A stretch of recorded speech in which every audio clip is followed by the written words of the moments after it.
We're changing up Ubersuggest in two main ways.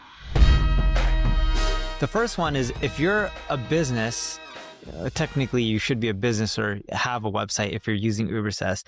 But the first main way is if you want to actually track your business on these LLM platforms like ChatGPT, where you can put in your URL. We'll suggest your brand name. Like if you put in ubersuggest.com, it'll automatically fill in Ubersuggest because we assume that's your brand name. You can change it if you want. And then we'll suggest the category that you're in. So it could be like marketing tools or SEO tools. If you put in ubersuggest.com, if you put in Nike, it would be apparel or shoes or something like that. You can change the category as well. It will then give you prompts, and it can give you 10 prompts, 20 prompts, 100 prompts. The list can keep going on and on. And it'll tell you how many times you're mentioned versus your competition.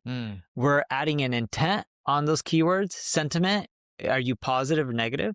It's also running that prompt multiple times, because if you run it once and then you run it again, a lot of times you get different responses. If you run it 10, 20 times, you can see what companies and competitors they're really mentioning on average.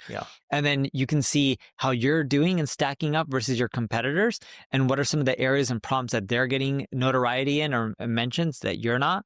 So that's all on the brand tracking side. And we can run those reports for you automatically on a weekly basis or monthly, and you can remove prompts or add prompts, of course. And then we're also making changes to the keyword research report, because our main usage of Ubersuggest is someone goes to ubersuggest.com, puts in a keyword.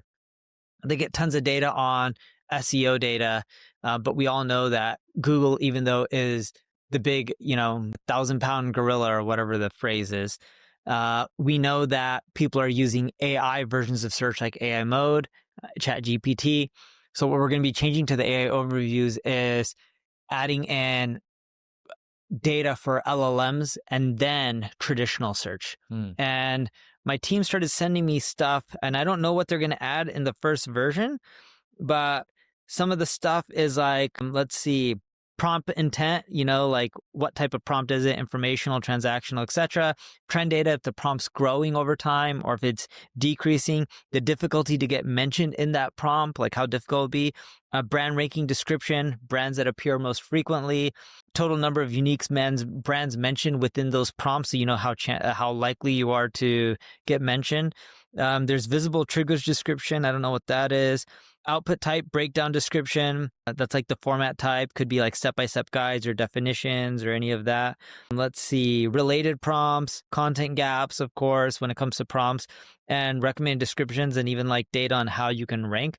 But these are just some of the things that they already have included, along with like things like sentiment that I also talked about. If you're in B2B, here's the deal. LinkedIn account-based marketing sucks, but it doesn't have to. With Carrot, it allows you to create personalized ads towards your customers, and also personalized landing pages that align with the ads, so you're gonna have higher conversions, and influence pipeline reporting to prove that your ABM works. So if you want to learn more, just go to carrot.ai and you can join the waitlist. Again, it's carrot, KARROT.ai, and we'll see you on the other side. And this competes with like the Profounds of the world, these other tools, right? Yeah, but you'll just get a lot of the data for free without creating an account. And so you can there's a free option and you have a $9 option, right?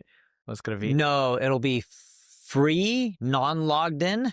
Then you get more free stuff if you log in. So you can get more usage and more data and more prompts.